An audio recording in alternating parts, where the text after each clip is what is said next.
plus de là voilà. Ok. Bonsoir. Ah, bonsoir Thérèse. Parlez-nous un peu de l'élection de la grâce. Bon, tu as raison de t'intéresser à l'élection de la grâce. L'élection de la grâce, effectivement, nous parle de choses que l'œil n'a point vues, que l'oreille n'a point entendues et qui ne sont point montées au cœur de l'homme. Des choses que Dieu a préparées pour ceux qui l'aiment. L'apôtre Paul nous dit qu'il les a révélées par l'Esprit, afin que nous connaissions les choses que Dieu nous a données par sa grâce. Ce qu'on peut dire de l'élection de la grâce, c'est que c'est une expression, c'est une notion qu'on retrouve dans Romains 11, 5, selon qu'il est écrit. De même aussi dans le temps présent, il y a un reste selon l'élection de la grâce. Or, si c'est par grâce, ce n'est plus par les œuvres. Autrement, la grâce n'est plus une grâce ici, c'est pas les œuvres. Ce n'est plus une grâce, autrement, l'œuvre n'est plus une œuvre. Vous l'aurez compris.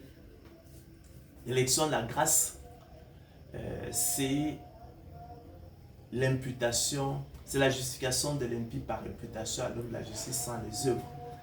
C'est l'imputation à l'homme par Dieu de la justice sans les œuvres. C'est l'imputation de la justice sans les œuvres. C'est la justice sans les œuvres. Elle s'oppose à la loi, parce que ce que vous devez savoir, c'est que l'Écriture nous présente deux voies de salut.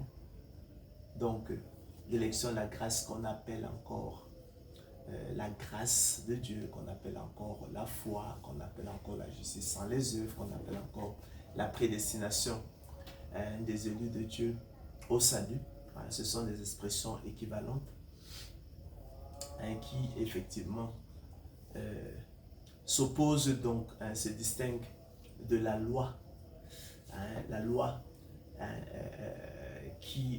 qu'on appelle encore la propre justice, qui est ma justice, la justice de l'homme, la justice qui vient de la loi et qui nous accorde un salut conditionnel selon qu'il est écrit. L'homme qui mettra ces choses en pratique vivra pareil. Donc, en dehors de l'élection de la grâce, en fait, personne ne serait sauvé. Cela doit être clair, cela doit être connu. Simplement en raison du péché, effectivement, qui habite en l'homme et qui nous condamne tous sans exception. Le péché ne disparaîtra de l'homme qu'à la résurrection et des justes lorsque ce corps mortel revêtira l'immortalité, que ce corps périssable revêtira et que ce corps corruptible revêtira l'incorruptibilité. Donc, en raison du péché qui habite en l'homme, dans sa chair, dans ses membres, qui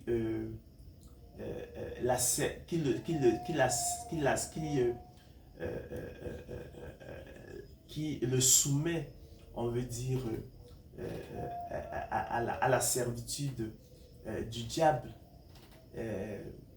L'homme, effectivement, ne peut atteindre aux hautes exigences de la parole de Dieu.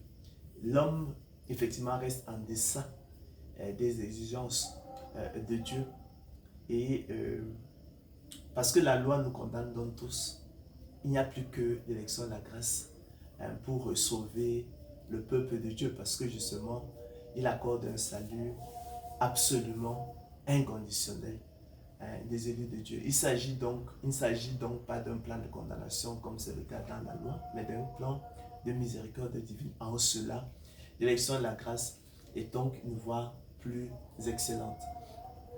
Dieu, dès avant la fondation du monde, sachant la faillite, la voie autonome de l'homme, sachant que effectivement nul ne peut observer la loi selon qu'il est écrit, si nous n'avons pas de péché, nous séduisons nous-mêmes et la vérité n'est point en nous. Si nous confessons nos péchés, il est juste et fidèle pour nous les pardonner, pour nous purifier de toute iniquité. Si nous n'avons pas de péché, nous faisons monter sa parole n'est point en nous. Donc, sachant donc effectivement la méchanceté du cœur humain de l'homme, sachant que effectivement dans notre mort spirituelle, asservi au péché, personne effectivement ne répondra à son invitation, à son appel. Il a mis à part certains d'entre nous, certains des impies, les élus, ses héritiers, selon le bon plaisir de sa miséricorde, comme effectivement un client effectivement accorde des pourboires dans, je sais pas, dans un restaurant. Il en donne à certains, il n'en donne pas à d'autres, il en donne aujourd'hui, il n'en donne pas. Demain, il peut donner 10 francs. Aujourd'hui, il peut donner 100 francs demain, tout comme il peut rien donner selon le bon plaisir de sa volonté. Dieu, pareillement, selon le bon plaisir de sa volonté, il va introduire, il va distribuer des tickets d'entrée dans sa présence à certains impies, les sortant ainsi des temps ardents de feu et de soufre, en leur faisant donc effectivement le don de la foi, de sorte qu'effectivement à l'écoute de sa parole, contrairement au monde, eux ils n'endurciront pas leur cœur et répondront promptement à son invitation. Maintenant, vous me direz quelle est la place effectivement des bonnes œuvres dans le cadre de l'élection de la grâce, s'agissant des élus. Nous dirons simplement que les semences dans le monde naturel et dans le monde spirituel obéissent aux mêmes lois. En conséquent, de même qu'il faut que le laboureur travaille avant de recueillir les fruits, de même qu'il faut que le laboureur travaille d'abord avant de recueillir les fruits, de même qu'il faut que le laboureur travaille premièrement avant de recueillir les fruits, de même aussi et par analogie, il faut que le travail persévère avant de recueillir de la semence de Dieu en lui, enfin, avant de recueillir du don de la foi qui est la semence de Dieu en lui, le précieux fruit qui est le salut, le repos de l'âme et la vie éternelle. Car c'est en espérance que nous sommes sauvés. Or, l'espérance qu'on voit n'est plus espérance. Ce qu'on voit, peut-on l'espérer encore? Mais si nous espérons ce que nous n'avons pas l'attendons avec persévérance. Car nous avons besoin de persévérance afin qu'après d'avoir accompli la volonté de Dieu, nous obtenions ce qu'il nous est promis. Il est donc fondamental que, effectivement, vous discerniez effectivement ces choses-là. Je l'ai dit précédemment, ce sont des choses inouïes, des choses que l'œil n'a point vues, que l'oreille n'a point entendues, qui sont point montées au cœur de l'homme. Les choses que vous entendrez peut-être nulle part, mais Dieu nous les a révélées par sa parole, par le Saint-Esprit, afin que nous sachions les choses qu'il nous a données par sa grâce, que nous y trouvions une consolation éternelle, une bonne espérance et un puissant encouragement. Et si nous n'avions pas à discerner ces choses-là, nous n'avons absolument, croyez-moi, rien compris. Nous avons du zèle mais sans intelligence et nous allons nous faire broyer par la loi. Donc, pour ceux qui veulent en savoir un peu plus, je les renvoie effectivement à YouTube, où effectivement ces sujets-là sont traités en profondeur, à l'adresse Ange Mbolo TV, en 3 mots, Ange Mbolo TV. Merci. Ben, je vous en prie. On va voir. Qu'est-ce que